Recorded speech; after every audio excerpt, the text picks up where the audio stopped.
أشهد أن لا إله إلا الله وحده لا شريك له وأشهد أن محمدا عبده ورسوله أما بعد فأعوذ بالله من الشيطان الرجيم بسم الله الرحمن الرحيم الحمد لله رب العالمين الرحمن الرحيم مالك يوم الدين إياك نعبد وإياك نستعين اهدنا الصراط المستقيم صراط الذين أنعمت عليهم غير المغضوب عليهم ولا الضالين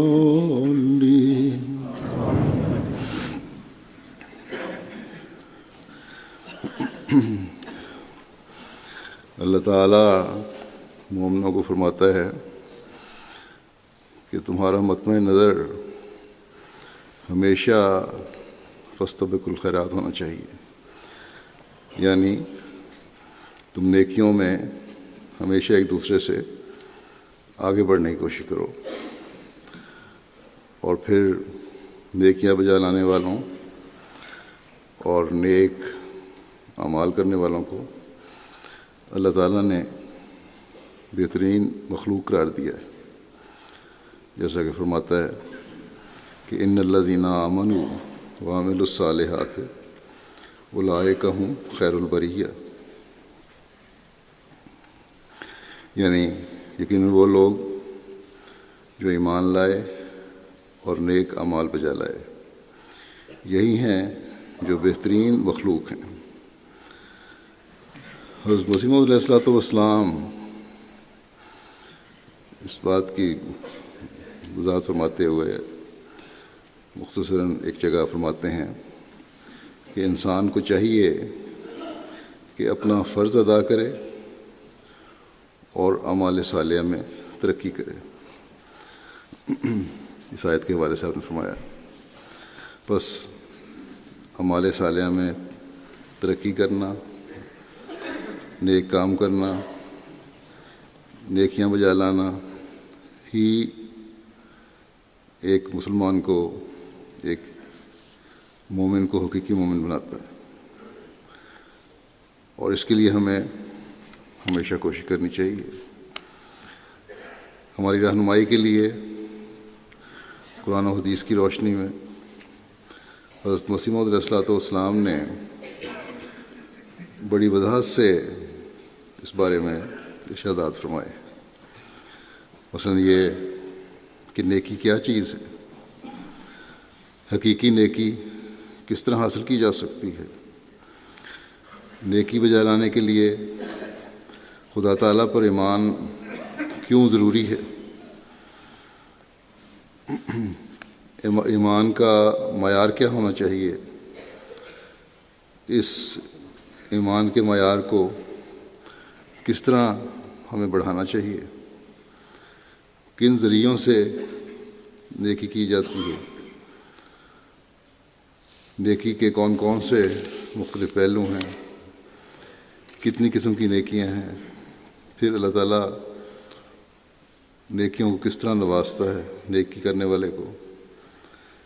پھر یہ بھی آپ نے بیان فرمایا کہ جائز چیزوں کا بھی اعتدال کی حد تک کرنا نیکی میں نیکی ہے، اگر اس سے زیادہ کرو تو پھر نیکی میں کمی کر دیتا ہے۔ یہ بھی کہ ایک مومن کو اپنی نیکی کے دائرے کو کس قدر وسیع کرنا چاہیے،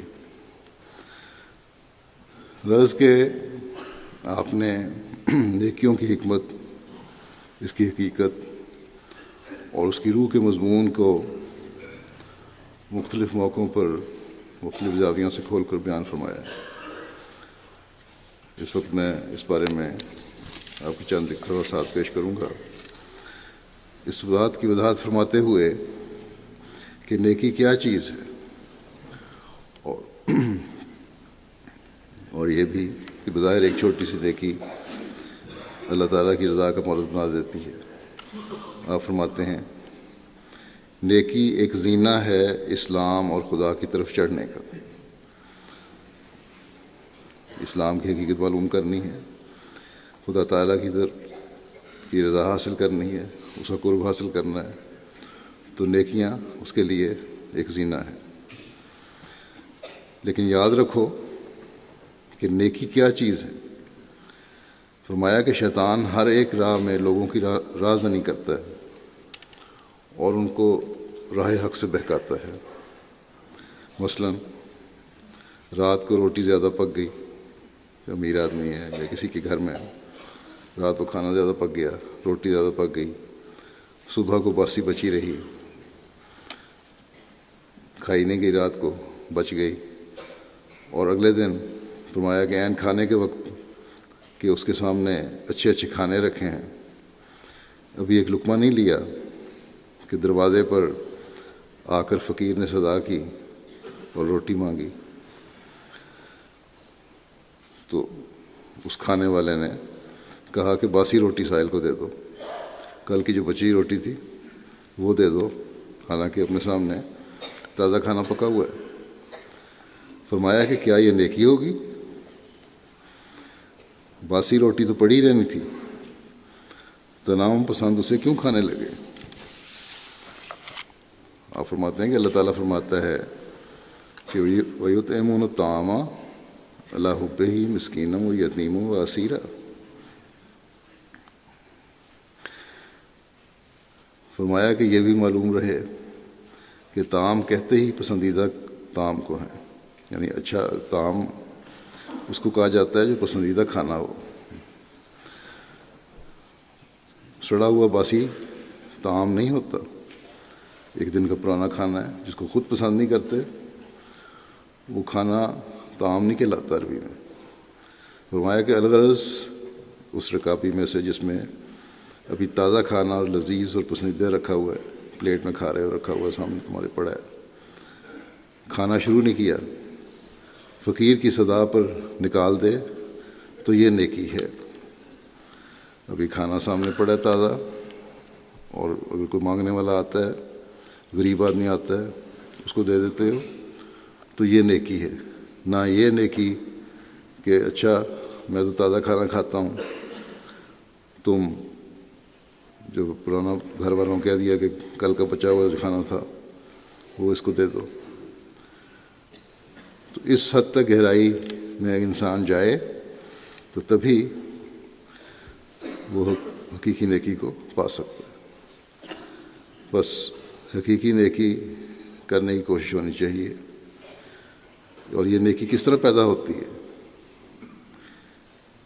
یہ نیکی خدا تعالیٰ پر کامل ایمان کے بغیر پیدا نہیں ہو سکتی۔ چنانچہ اس کی وضاحت فرماتے ہوئے ایک جگہ فرماتے ہیں کہ حقیقی نیکی کے واسطے یہ ضروری ہے کہ خدا کے وجود پر ایمان ہو، کیونکہ مجازی حکام کو یہ معلوم نہیں کہ کوئی گھر کے اندر کیا کرتا ہے اور پس پردہ کس کا کیا فعل ہے۔ اللہ تعالیٰ کے وجود پر ایمان ہو، اور ایمان یہ ہو کہ اللہ تعالیٰ کی ہر چیز پر نظر ہے۔ بظاہر جو حکام ہیں، بظاہر جو حکومت ہے، ادارے ہیں، ان کو تو انسان کے اندر کا نہیں پتہ کیا چیز ہے، لیکن اللہ تعالیٰ کو پتہ ہے، اور یہ ایمان ہونا چاہیے کہ اللہ تعالیٰ کو ہر چیز کا پتہ ہے، ہر چیز کا علم ہے، غیب کا علم رکھتا ہے وہ۔ فرمایا اور اگرچہ کوئی زبان سے نیکی کا اقرار کرے، مگر اپنے دل کے اندر وہ جو کچھ رکھتا ہے اس کے لیے اس کو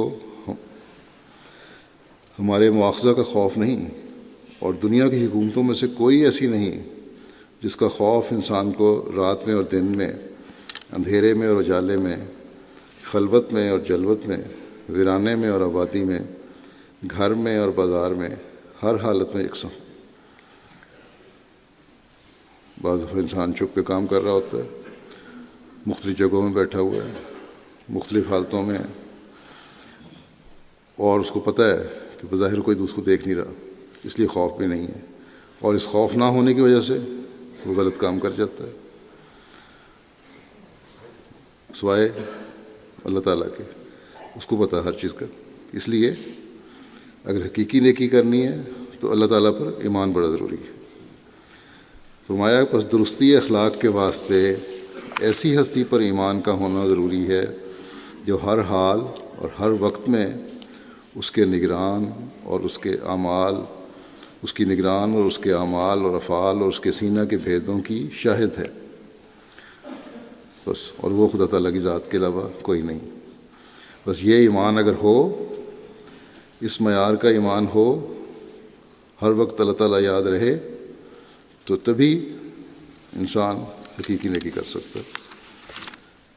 پھر حقیقی نیکی کے بارے میں مزید وضاحت کرتے ہوئے آپ فرماتے ہیں کہ تقویٰ کے معنی ہیں بدی کی باریک راہوں سے پرہیز کرنا، مگر یاد رکھو نیکی اتنی نہیں ہے کہ ایک شخص کہے کہ میں نیک ہوں اس لیے کہ میں کسی کا مال نہیں لیا، چوری نہیں کی، غصب نہیں کیا، غلط طریقے سے کمائی نہیں کی، تو یہ کوئی نیکی نہیں ہے۔ فرمایا کہ نقب زنی نہیں کی، اگر کوئی کہتا ہے تو چوری نہیں کی کرتا، بد نظری اور زنا نہیں کرتا، ایسی نیکی عارف کے نزدیک ہنسی کے قابل ہے، کیونکہ اگر وہ ان بدیوں کا ارتکاب کرے اور چوری یا ڈاکہ زنی کرے تو وہ سزا پائے گا۔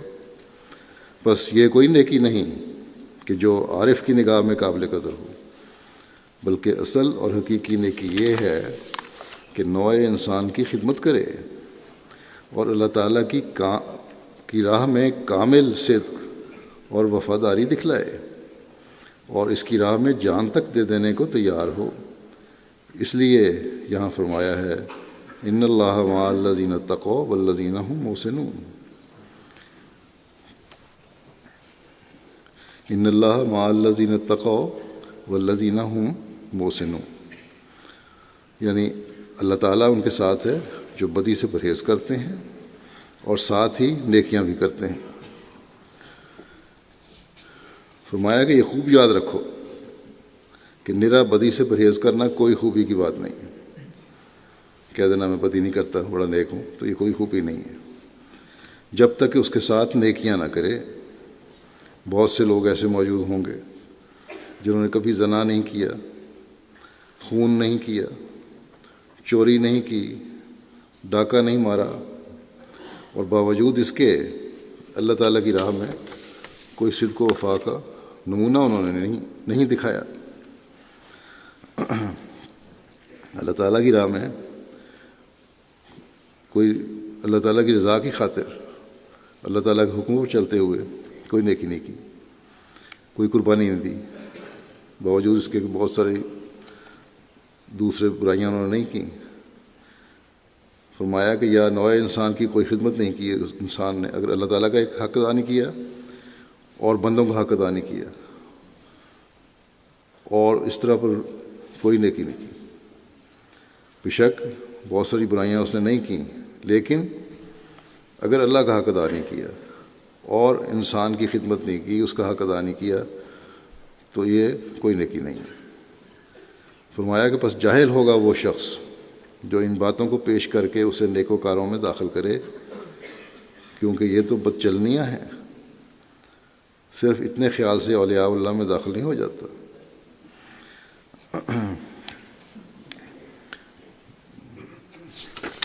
پھر اس بارے میں مزید آپ فرماتے ہیں کہ یہ فخر کی بات نہیں کہ انسان اتنی ہی بات پر خوش ہو جاوے کہ وہ زنا نہیں کرتا، یا اس نے خون نہیں کیا، چوری نہیں کی، یا کوئی فضیلت ہے، یہ کوئی فضیلت ہے کہ برے کاموں سے بچنے کا فخر حاصل کرتا ہے۔ یہ تو کوئی بڑی بات نہیں ہے۔ کہ میں نے برائی نہیں کی کبھی کوئی. فرمایا کہ دراصل وہ جانتا ہے کہ چوری کرے گا تو ہاتھ کاٹا جائے گا، یا فرمایا کہ موجودہ قانون کی روح سے زندہ میں جائے گا. چوری کرے گا، پکڑا جائے گا تو جیل ہوگی، سزا ملے گی. تو یہ کوئی کمال تو نہیں ہے، یہ تو سزا کا خوف ہے. پھر فرمایا کہ اللہ تعالیٰ کے نزدیک اسلام ایسی چیز کا نام نہیں ہے کہ برے کام سے ہی پرہیز کرے، بلکہ جب تک بدیوں کو چھوڑ کر نیکیاں اختیار نہ کرے وہ اس روحانی زندگی میں زندہ نہیں رہ سکتا. اسلام کی تعلیم کی حقیقت یہ ہے، اپنی روحانیت میں اضافہ کرو، اپنی روحانی زندگی کو بہتر بناؤ. اگر صرف بدیاں چھوڑ دیں تو روحانی زندگی بہتر نہیں ہو سکتی. بدیاں چھوڑ کر نیکیاں اختیار کرنی ضروری ہے روحانی زندگی کو اختیار کرنے کے لیے، ورنہ فرمایا کہ روحانی زندگی میں زندہ نہیں رہ سکتا، پھر وہ مردہ ہو جائے گا. فرمایا کہ نیکیاں بطور غذا کے ہیں، جیسے کوئی شخص بغیر غذا کے زندہ نہیں رہ سکتا، اسی طرح جب تک نیکی اختیار نہ کرے تو کچھ نہیں. اور یہ حالت ایمان میں پڑھنے سے حاصل ہوتی ہے. خدا تعالیٰ پر ایمان کا معیار کیسا ہونا چاہیے؟ یہ معیار تبھی حاصل ہوگا جب انسان کا ظاہر و باطن بھی ایک ہو، صرف ظاہری ایمان نہ ہو، بلکہ جس طرح یہ یقین ہے کہ ایک زہر نقصان کرتا ہے، انسان اس سے مر سکتا ہے، وہ کھا لے. جس طرح یہ یقین ہے کہ ایک سانپ کی سوراخ میں اگر انسان ہاتھ ڈالے تو اگر سانپ اندر ہے تو ڈس سکتا ہے.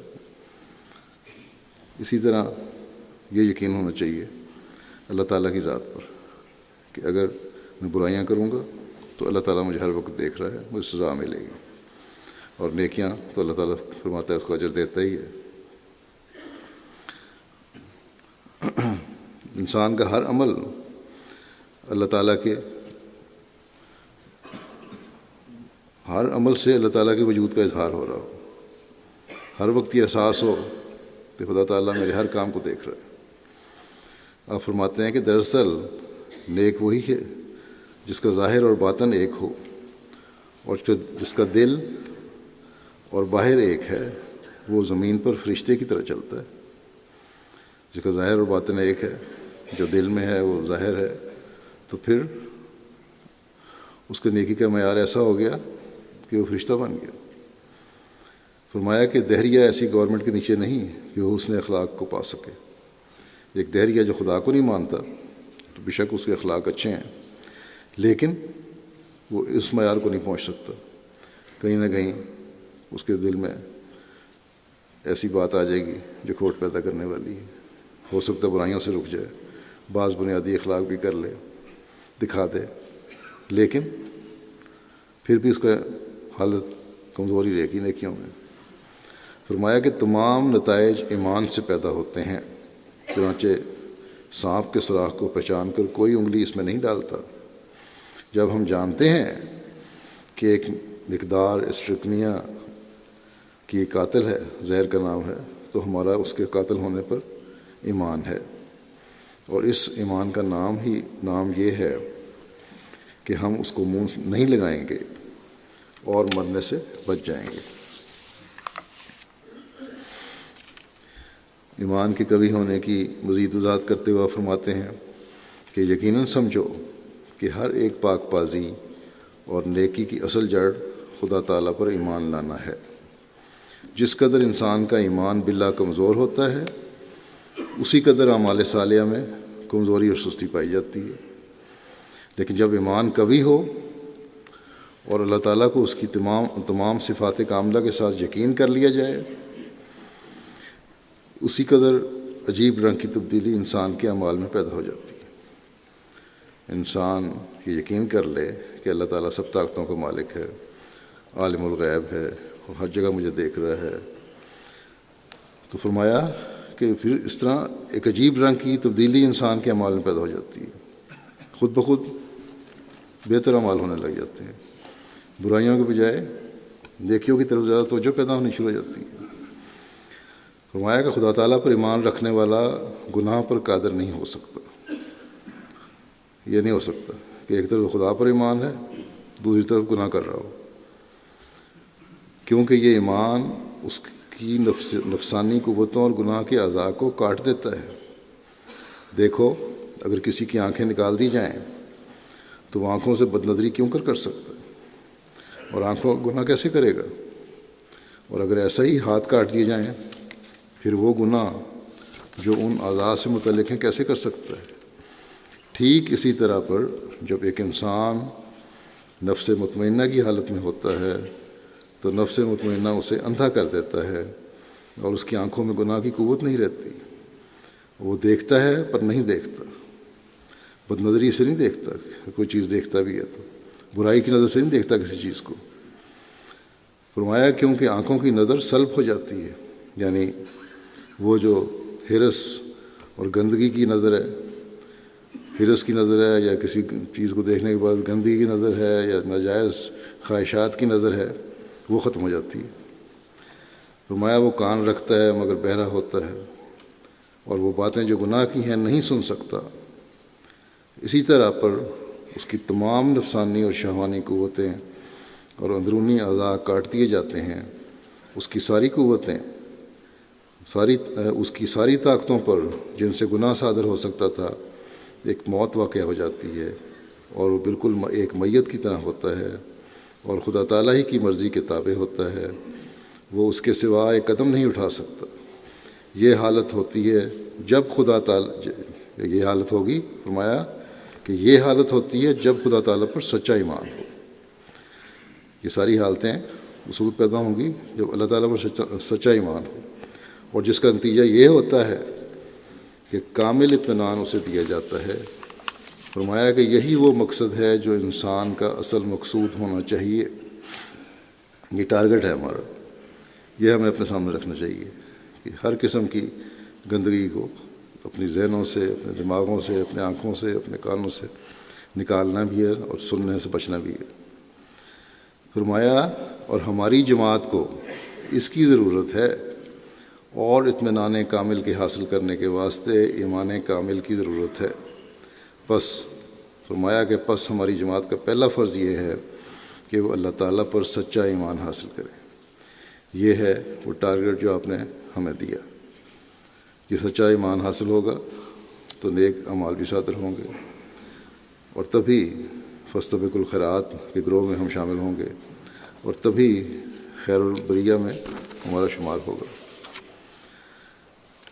پھر نیکی کے پہلوؤں کی وضاحت کرتے ہوئے آپ نے فرمایا کہ انسان کے لیے دو باتیں ضروری ہیں: بدی سے بچے اور نیکی کی طرف دوڑے.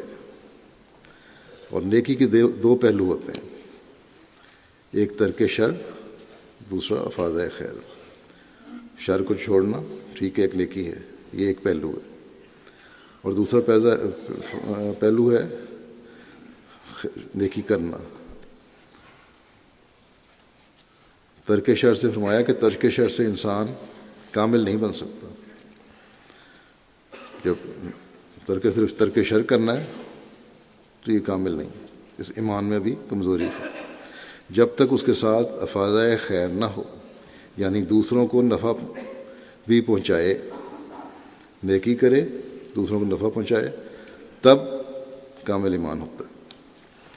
فرمایا اس سے پتہ لگتا ہے کہ کس قدر تبدیلی کی ہے، اور یہ مدارج تب حاصل ہوتے ہیں کہ خدا تعالیٰ کی صفات پر ایمان ہو اور ان کا علم ہو.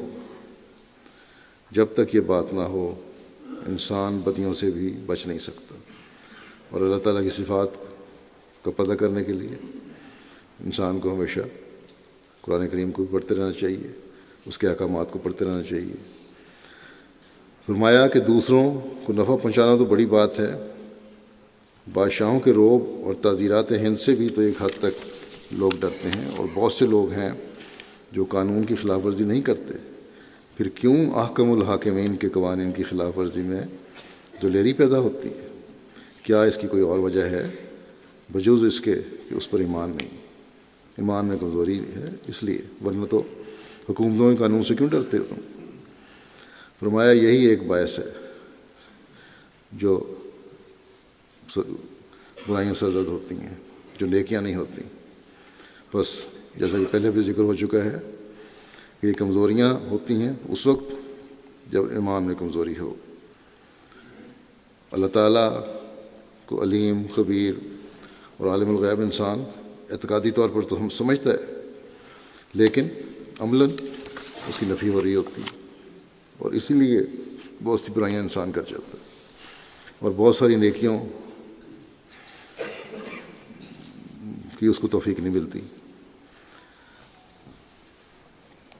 ایمان نہ ہونے کی وجہ سے۔ پھر اللہ تعالیٰ پر کامل ایمان کے بعد بدیوں سے بچنے کے ذریعے کی بھی وضاحت کرتے ہوئے فرماتے ہیں کہ بدیوں سے بچنے کا مرحلہ تب طے ہوتا ہے جب خدا پر ایمان ہو۔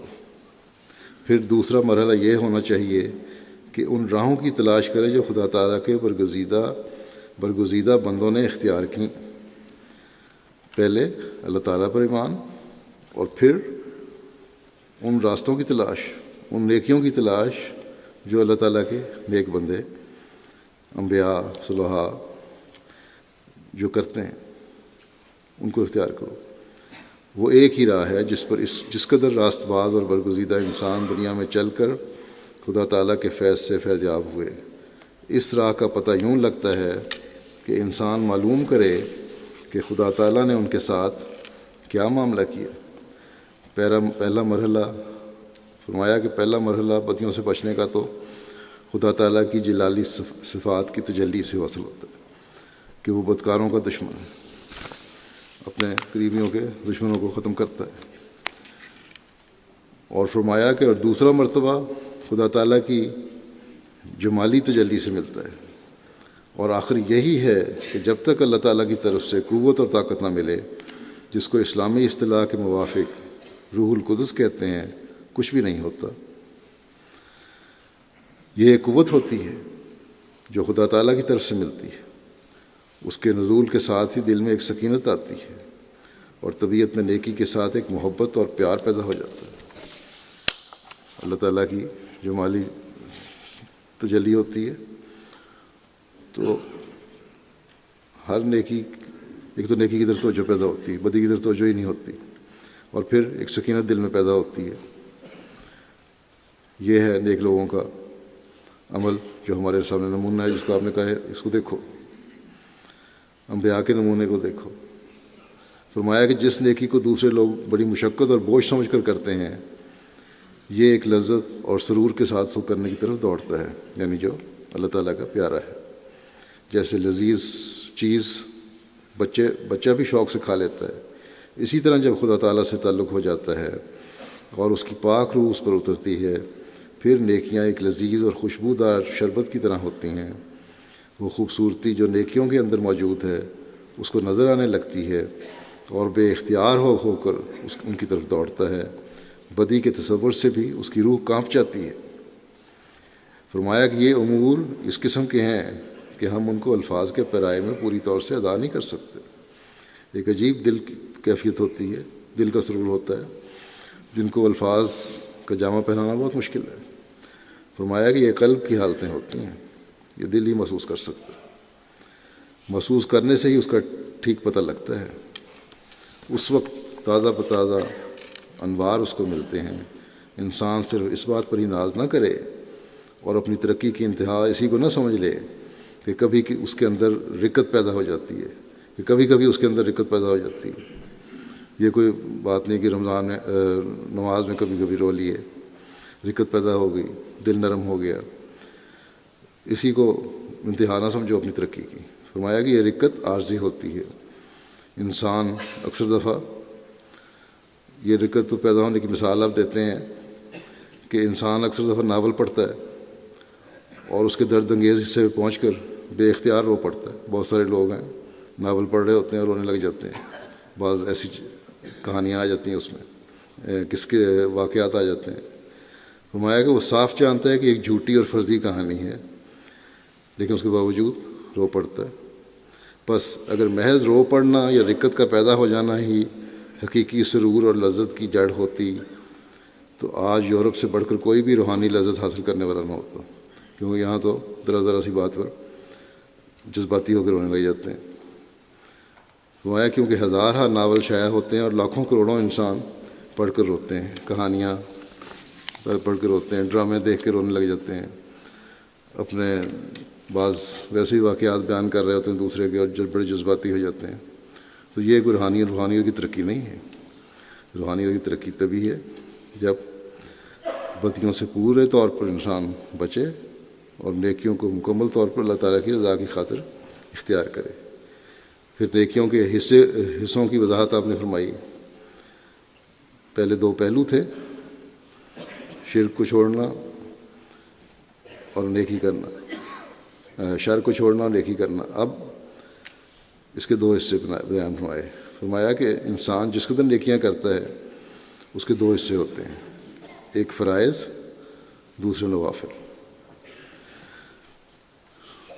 دو حصے ہیں نیکی کے، ایک فرض نیکی ہے، ایک نفل نیکی ہے۔ فرائض یعنی جو انسان پر فرض کیا گیا ہو، جیسے قرضے کا اتارنا ہے، فرمایا یہ فرض ہے انسان کا، کسی سے قرض لیا، قرضے کا اتارنا، یا نیکی کے مقابلے پر نیکی کرنا، یہ تو فرض ہے۔ ان فرائض کے علاوہ ہر ایک نیکی کے ساتھ نوافل ہوتے ہیں، جو زائد ہو وہ نیکی ہے، یعنی ایسی نیکی جو اس کے حق سے فاضل ہو، جیسے احسان کے مقابل احسان کے علاوہ اور احسان کرنا، یہ نوافل ہے۔ کسی نے احسان کیا، اس کے احسان کا بدلہ اتارا، بلکہ اس سے بڑھ کے اتارا، تو یہ نفل ہو جائے گا۔ یہ بطور مکملات اور متممات فرائض کے ہیں، ان سے فرائض مکمل ہوتے ہیں اور اپنی تکمیل کو پہنچتے ہیں۔ فرمایا کہ اس حدیث بیان کرتے ہوئے فرماتے ہیں کہ اولیاء اللہ کے دینی فرائض کی تکمیل نوافل سے ہوتی ہے۔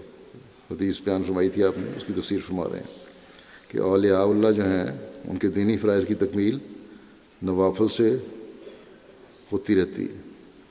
مثلا زکوٰۃ کے علاوہ وہ اور صدقات بھی دیتے ہیں، اللہ تعالیٰ ایسوں کا ولی ہو جاتا ہے۔ اللہ تعالیٰ فرماتا ہے کہ ان کی دوستی یہاں تک ہوتی ہے کہ میں اس کے ہاتھ پاؤں وغیرہ، یہ حدیث میں آیا ہے کہ میں ان کے ہاتھ پاؤں وغیرہ حتیٰ کہ ان کی زبان ہو جاتا ہوں جس سے وہ بولتے ہیں۔ جب انسان ایمان میں بڑھتا ہے، اللہ تعالیٰ پر یقین میں بڑھتا ہے، اور پھر اللہ تعالیٰ کی رضا کے لیے نیک اعمال بجا لاتا ہے، تو اللہ تعالیٰ مزید نیکیوں کی بھی توفیق دیتا ہے اور نوازتا ہے۔ چنانچہ اس بارے میں آپ فرماتے ہیں کہ اسلام کے لیے خدا تعالیٰ کا قانون قدرت ہے کہ ایک نیکی سے دوسری نیکی پیدا ہو جاتی ہے۔ فرمایا کہ مجھے یاد آیا کہ تذکرۃ الاولیاء میں نے پڑھا تھا کہ ایک آتش پرست بڈھا 90 برس کی عمر کا تھا، اتفاقاً بارش کی جھڑی جو لگ گئی تو اس جھڑی میں کوٹھے پر چڑھنے پر چڑیوں کے لیے دانے ڈال رہا تھا۔ مسلسل کئی دن بارش ہوتی رہی، وہ چھت پہ چڑھ گیا اپنے، اور وہاں جا کے چڑیوں کو، پرندوں کو دانے ڈال رہا تھا۔ کسی بزرگ نے، قریب کوئی ہمسایہ نے، بزرگ تھا کوئی مسلمان، اس نے اس سے کہا کہ ارے بڈھے تو یہ کیا کرتا ہے؟ اس نے جواب دیا کہ بھائی 6-7 روز متواتر بارش ہو رہی ہے، چڑیوں کو دانہ ڈالتا ہوں۔ اس بزرگ نے کہا کہ تو ابس حرکت کرتا ہے، فضول، اس کا تو کوئی فائدہ نہیں تجھے، تو کافر ہے، تجھے کیا اجر ملے گا اس کا؟ تجھے کیا ثواب ملنا ہے؟ تم تو کافر ہو۔ بوڑھے نے جواب دیا کہ مجھے اس کا اجر ضرور ملے گا۔ اللہ تعالیٰ کی ذات پر تو یقین تھا اسے، کہیں نہ، یا بہرحال اس کے ایک نیک فطرت تھی، دل کی آواز تھی، اس نے کہا اجر ملے گا مجھے۔ بزرگ کہتے ہیں کہ میں حج کو گیا تو دور سے کیا دیکھتا ہوں کہ وہی بڈھا طواف کر رہا ہے، وہی جو آتش پرست تھا، چڑیوں کو دانہ ڈالنے والا، وہ خانہ کعبہ کا طواف کر رہا ہے حج پہ۔ اس کو دیکھ کر مجھے تعجب ہوا، اور جب میں آگے بڑھا تو پہلے وہی بولا، میں اسے کوئی سوال کرتا پہلے وہ بولا کہ کیا میرا دانہ ڈالنا ضائع ہو گیا یا ان کا عوض نہ ملا؟ جو میں حج کر رہا ہوں آج مسلمان ہو کے، یہ اجر اللہ تعالیٰ نے مجھے دیا ان پرندوں کو دانہ ڈالنے کا۔ تو اللہ تعالیٰ اس طرح نوازتا ہے۔ پھر آپ فرماتے ہیں کہ اب خیال کرنا چاہیے کہ اللہ تعالیٰ نے ایک کافر کی نیکی کا اجر بھی ضائع نہیں کیا، تو کیا مسلمان کی نیکی کا اجر ضائع کر دے گا؟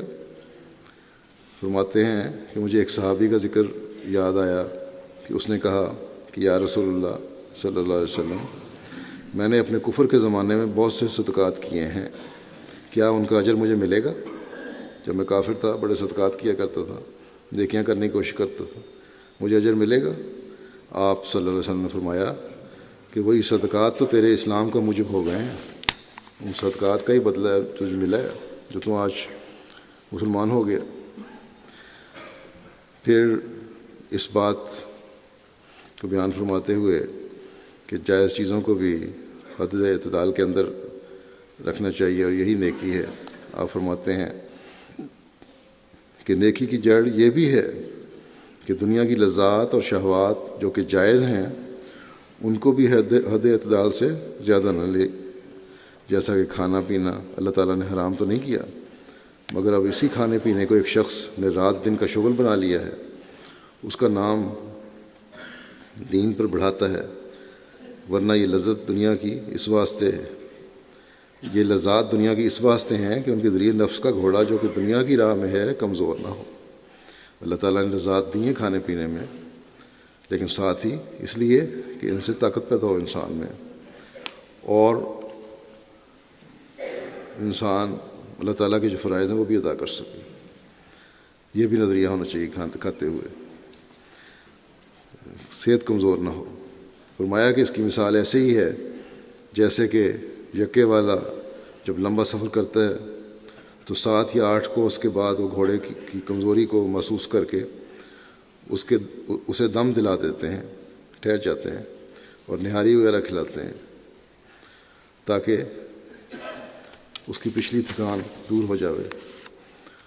تو فرمایا کہ تو انبیاء نے جو حظ دنیا کا لیا ہے وہ اسی طرح ہے، انبیاء بھی کھاتے پیتے ہیں، دنیاوی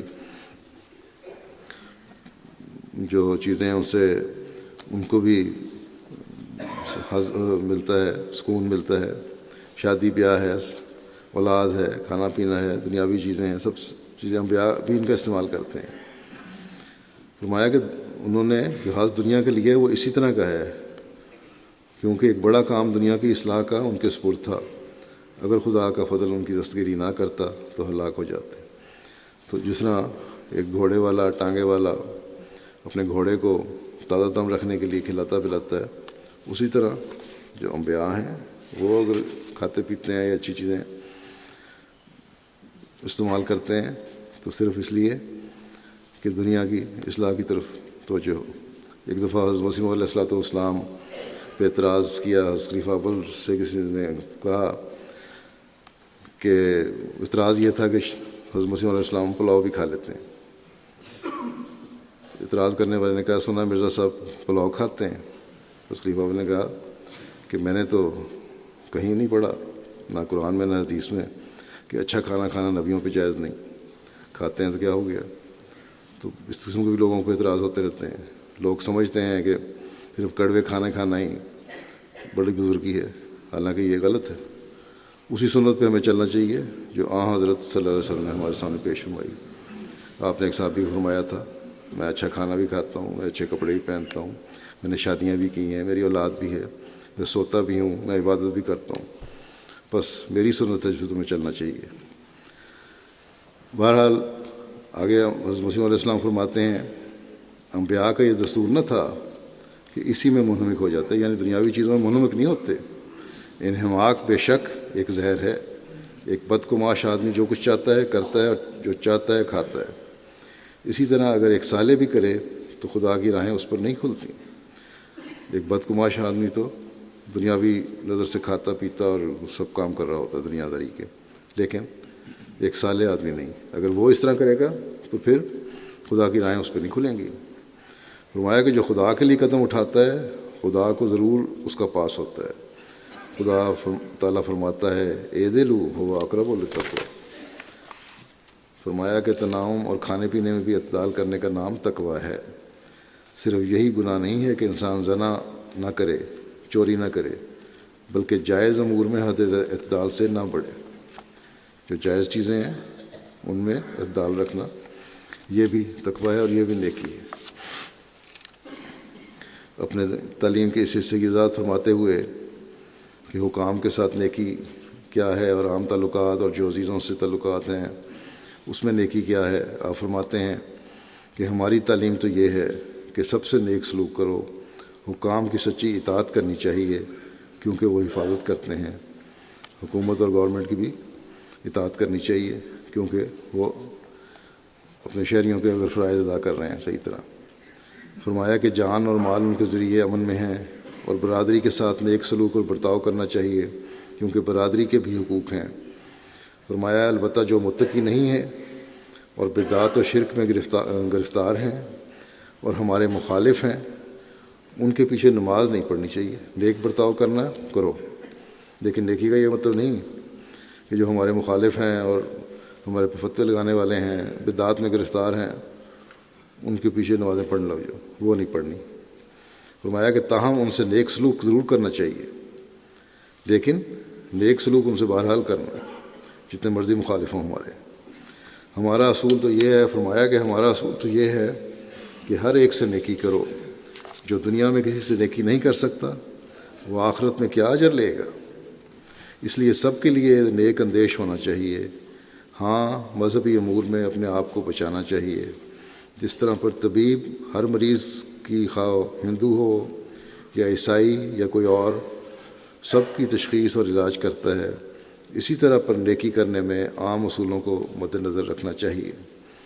فرمایا اگر کوئی یہ کہے کہ پیغمبر خدا صلی اللہ علیہ وسلم کے وقت میں کفار کو قتل کیا گیا، تو اس کا جواب یہ ہے کہ وہ لوگ اپنی شرارتوں اور اظہار آسانیوں سے بسبب بلا وجہ قتل کرنے مسلمانوں کے مجرم ہو چکے تھے۔ مسلمانوں کو قتل کرتے تھے، ان پہ ظلم کرتے تھے، ان کی سزا کے طور پر ان کو سزا دی گئی، ان کو جو سزا ملی مجرم ہونے کی حیثیت سے تھی، محض اس لیے نہیں تھی ان کے انہوں نے انکار کیا۔ محض انکار اگر سادگی سے ہو اور اس کے ساتھ شرارت اور اظہار ثانی نہ ہو تو وہ اس دنیا میں عذاب پر موجب نہیں ہوتا۔ نیکی کے دائرے کو کس قدر وسیع کرنا چاہیے اس بارے میں آپ فرماتے ہیں کہ یاد رکھو ہمدردی کا دائرہ میرے نزدیک بہت وسیع ہے، کسی قوم اور فرد کو الگ نہ کرے۔ میں آج کل کے جاہلوں کی طرح یہ نہیں کہنا چاہتا کہ تم ہمدردی کو صرف مسلمانوں سے ہی مخصوص کرو، نہیں، میں کہتا ہوں کہ تم خدا تعالیٰ کی ساری مخلوق سے ہمدردی کرو، خواہ وہ کوئی ہو، ہندو ہو یا مسلمان یا کوئی اور۔ میں کبھی ایسے لوگوں کی باتیں پسند نہیں کرتا جو ہمدردی کو صرف اپنی ہی قوم سے مخصوص کرنا چاہتے ہیں۔ ان میں بعض اس قسم کے خیالات بھی رکھتے ہیں کہ اگر ایک شیرے کے مٹکے میں ہاتھ ڈالا جائے اور پھر اس کو تلوں میں ڈال کر تل لگائے جائیں تو جس قدر تل اس کو لگ جائیں اس قدر دھوکہ اور فریب دوسرے لوگوں سے دے سکتے ہیں۔ یہ بعض غیر احمدیوں کے نظریے ہیں کہ ایک شیرہ یا شہد کی میٹھی چیز میں ہاتھ ڈالو اور باہر نکالو، باہر نکال کے تلوں کے ڈھیر میں ہاتھ ڈالو اور جتنے چیز تل ساتھ لگ جائیں ہاتھ کے اتنا تم دھوکہ دے سکتے ہو۔ اتنا دھوکہ دینا جائز ہے، اتنے لوگوں کے حقوق غصب کرنا جائز ہے۔ فرمایا کہ سب چیزیں انتہائی گناہ ہیں، بالکل جائز نہیں۔ فرمایا کہ ان کی ایسی بیہودہ اور خیالی باتوں نے بہت بڑا نقصان پہنچایا ہے اور ان کو قریباً وحشی اور درندہ بنا دیا ہے۔ یہی آج کل مسلمانوں کی حالت ہے۔ مگر میں تمہیں بار بار یہ نصیحت کرتا ہوں کہ تم ہرگز اپنی ہمدردی کے دائرے کو محدود نہ کرو اور ہمدردی کے لیے اس تعلیم کی پیروی کرو جو اللہ تعالیٰ نے دی ہے، یعنی ان اللہ یامر بالعدل والاحسان وایتاء ذی القربی، یعنی اول نیکی کرنے میں تم عدل کو ملحوظ رکھو، جو شخص تم سے نیکی کرے تم بھی اس کے ساتھ نیکی کرو۔ پھر دوسرا درجہ یہ ہے کہ تم اس سے بڑھ کر اس سے سلوک کرو، یہ احسان ہے۔ احسان کا درجہ اگرچہ عدل سے بڑا ہوا ہے اور یہ بڑی بھاری نیکی ہے، لیکن کبھی نہ کبھی ممکن ہے احسان والا اپنا احسان جتلاوے، مگر ان سب سے بڑھ کر ایک درجہ ہے کہ انسان ایسے طور پر نیکی کرے جو محبت ذاتی کے رنگ میں ہو، جس میں احسان نمائی کا بھی کوئی حصہ نہیں ہوتا، جیسے ماں اپنے بچے کی پرورش کرتی ہے۔ وہ اس پرورش میں کسی اجر اور وسیلے کی خواستگار نہیں ہوتی، بلکہ ایک طبی جوش ہوتا ہے جو بچے کے لیے اپنے سارے سکھ اور آرام قربان کر دیتی ہے، یہاں تک کہ اگر کوئی بادشاہ کسی ماں کو حکم دے دے کہ تم اپنے بچے کو دودھ مت پلا، اور اگر ایسا کرنے سے بچہ ضائع بھی ہو جاوے تو اس کو کوئی سزا نہیں ہوگی، تو کیا ماں ایسا حکم سن کر خوش ہوگی اور اس کی تعمیل کرے گی؟ ہرگز نہیں، بلکہ وہ تو اپنے دل میں ایسے بادشاہ کو کوسے گی، کیوں اس نے ایسا حکم دیا؟ بس اس طریق پر نیکی ہو کہ اسے طبی مرتبہ تک پہنچایا جاوے، کیونکہ جب کوئی شے ترقی کرتے کرتے اپنی طبی کمال تک پہنچ جاتی ہے اس وقت وہ کامل ہوتی ہے۔ بس نیکیاں ایسی ہوں کہ دل سے ہر وقت نیکیوں کا خیال آتا رہے۔ ہم نے فرمایا کہ طبی جوش سے نوع انسان کی ہمدردی کا نام اطاع ذی القربیٰ ہے، اور اس ترتیب سے خدا تعالیٰ کا یہ منشا ہے کہ اگر تم پورا نیک بننا چاہتے ہو تو اپنی نیکی کو اطاع ذی القربیٰ یعنی طبی درجے تک پہنچاؤ۔ جب تک کوئی شخص کوئی شے ترقی کرتے کرتے اپنے اس طبی مرکز تک نہیں پہنچتی تب تک وہ کمال کا درجہ حاصل نہیں کرتی۔ فرمایا کہ یاد رکھو خدا تعالیٰ نیکی کو بہت پسند کرتا ہے، اور وہ چاہتا ہے کہ اس کی مخلوق سے ہمدردی کی جاوے۔ اگر وہ بدی کو پسند کرتا تو بدی کی تاکید کرتا، مگر اللہ تعالیٰ کی شان اس سے پاک ہے، سبحانہ و تعالیٰ شان۔ اللہ تعالیٰ ہمیں توفیق دے کہ نیکیوں کو اللہ تعالیٰ کی رضا کی خاطر پہ جلانے والے ہوں، اور اللہ تعالیٰ نے فاستبقوا الخیرات کا جو مطمع نظر، جو ٹارگٹ ہمارے لیے مقرر فرمایا ہے، اسے ہم حاصل کرنے والے ہیں۔ نماز کے بعد میں چند جنازے غائب پڑھاؤں گا۔ پہلا جنازہ جو ہے وہ مکرم حامد مقصود عاطف صاحب مربی سلسلہ ابن مکرم محترم پروفیسر مسعود احمد عاطف صاحب کا ہے، جو 22 اکتوبر کو گردے فیل ہونے کی وجہ سے طاہر ہارٹ ٹربا میں 48 سال کی عمر میں انتقال فرما گئے۔ انا للہ و انا الیہ راجعون۔ آپ حضرت مسیح علیہ السلام کے صحابی حضرت عبدالرحیم درد صاحب کے نواسے تھے۔ آپ کے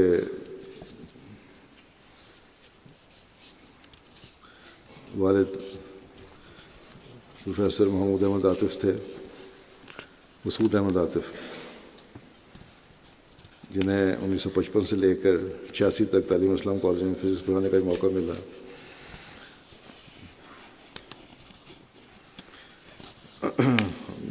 یہ مسعود عاطف صاحب کے بیٹے تھے۔ انہوں نے ابتدائی تعلیم تو ربا میں حاصل کی، پھر زندگی افقی جامعہ میں داخل ہوئے، 1991 میں شاہد پاس کیا، پھر پہلے تو ان کی خواہش تھی کہ فوج میں جائیں، لیکن پھر ایک خواب کی بنا پر انہوں نے کالج چھوڑ کے جامعہ میں داخلہ لیا، اور وہاں سے شاہد کی ڈگری حاصل کر کے مربی بن کے نکلے۔ اللہ تعالیٰ کے فضل سے ان کی اہلیہ کے علاوہ 2 بیٹیاں اور 1 بیٹا ہے، اور تینوں بچے ان کے تعلیم حاصل کر رہے ہیں۔ چھوٹا بیٹا واصف حامد مدرسۃ الحفظ میں قرآن کی کریم حفظ کر رہا ہے۔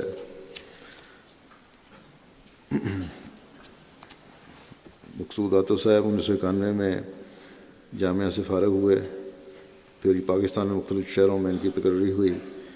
اس کے بعد فرینچ زبان سیکھنے کے لیے انہوں نے اسلام آباد یونیورسٹی میں، نمل یونیورسٹی میں داخلہ لیا، اور مئی 1997 میں آئیوری کوسٹ میں پھر یہ بطور مبلغ ان کو بھجوایا گیا۔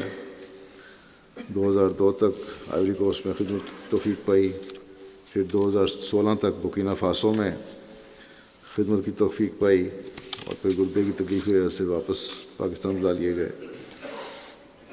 آپ کی اہلیہ کہتے ہیں کہ جب میں گئی ہوں آئیوری کوسٹ تو بڑی محنت سے مجھے فرینچ سکھائی تاکہ میرے روزمرہ کے معمولات اور لوگوں سے ڈیلنگ آسان رہے، اور لجنہ کی تربیت میں بھی امید ثابت ہو۔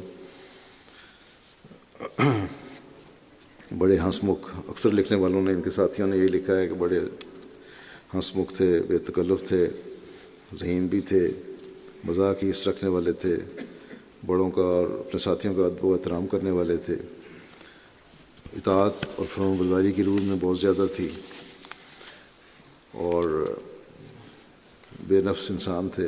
اللہ تعالیٰ ان کے درجات بلند فرمائے اور ان کے بچوں کو بھی صبر و حوصلہ عطا فرمائے، ان کی نیکیوں کو جاری رکھنے کی توفیق عطا فرمائے۔ دوسرا جنازہ ہے علی سعید موسیٰ صاحب، سابق امیر جماعت تنزانیہ کا، جو 30 ستمبر کو 67 سال کی عمر میں وفات پا گئے۔ انا للہ و انا الیہ راجعون۔ 1950 کو چٹانڈی تنزانیہ میں پیدا ہوئے تھے، پھر انہوں نے 1980 میں دارالاسلام یونیورسٹی میں داخلہ لیا، اکنامکس میں BA کی ڈگری حاصل کی، پھر 1980 ایگریکلچر اکنامکس کی ڈگری حاصل کی، مختلف حکومتی عہدوں پر فائز رہے۔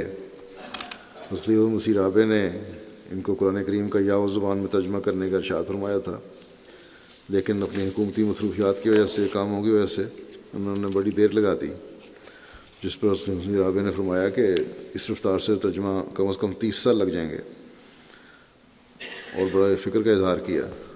بہرحال یہ ارشاد سن کے ان کے علی سعیدی صاحب بڑے جذباتی ہوئے اور انہوں نے عہد کیا کہ میں جلدی قرآن کریم کا ترجمہ کروں گا۔ چنانچہ انہوں نے ساری کام اپنے چھوڑ کے ساری توجہ قرآن کریم کی ترجمہ پر دی، اور 5 سال میں یہ ترجمہ مکمل کر لیا۔ 2006 میں تنزانیہ کی جماعت کا امیر مقرر کیا گیا، اور برونڈی اور موزمبیق اور ملاوی کی جماعتیں بھی آپ کی نگرانی میں تھیں۔ ان کے دور امارت میں جماعت نے وہاں سیکنڈری اسکول کا اجرا بھی کیا، اور جماعت نے کچھ بڑا رقبہ زمین کا بھی حاصل کیا۔ بڑے مخلص، فدائی اور وفا نیک انسان تھے، خلافت سے گہرا اور عقیدت کا تعلق تھا۔ اہلیہ کے علاوہ 3 بیٹیاں اور 3 بیٹے یادگار چھوڑے ہیں۔ اللہ تعالیٰ ان سب کو ان کی نیکیوں کو جاری رکھنے کی توفیق عطا فرمائے، ان کے درجات بلند فرمائے۔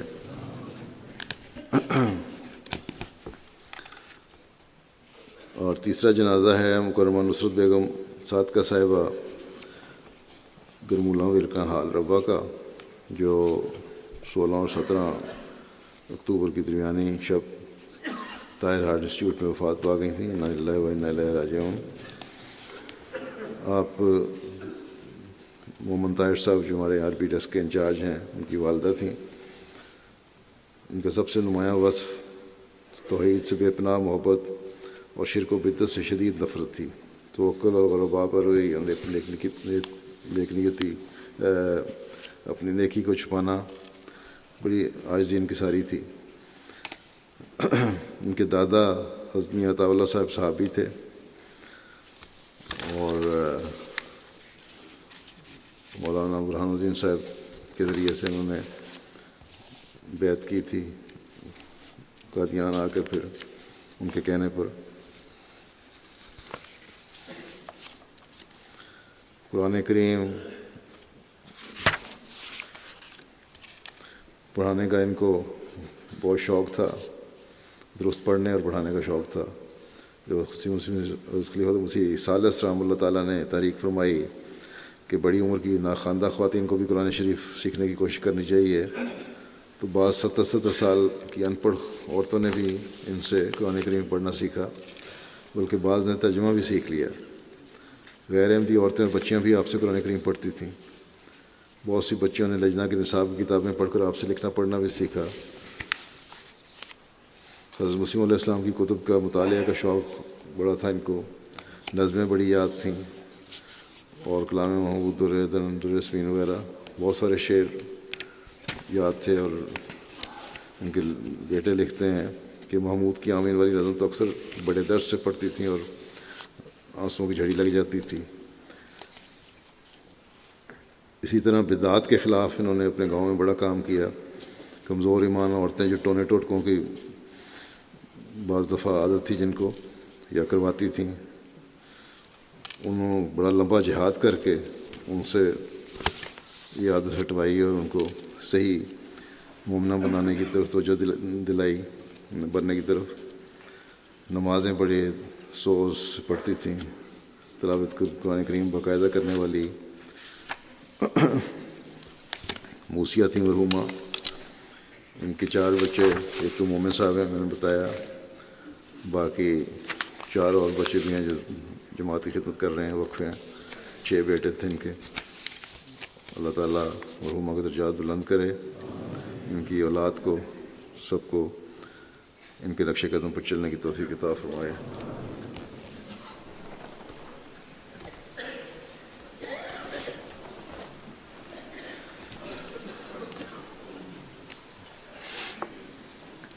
الحمد لله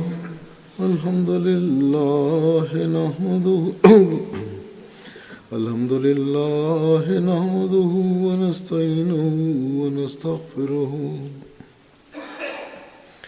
ونؤمن به ونتوكل عليه ونعوذ بالله من شرور أنفسنا ومن سيئات أعمالنا، من يهده الله فلا مضل له ومن يضلل فلا هادي له، ونشهد أن لا إله إلا الله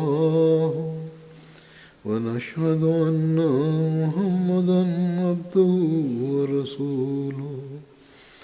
عباد الله رحمكم الله، إن الله يأمر بالعدل والإحسان وإيتاء ذي القربى وينهى عن الفحشاء والمنكر والبغي، يعظكم لعلكم تذكرون۔ اذكروا الله يذكركم وادعوه يستجب لكم، ولذكر الله أكبر۔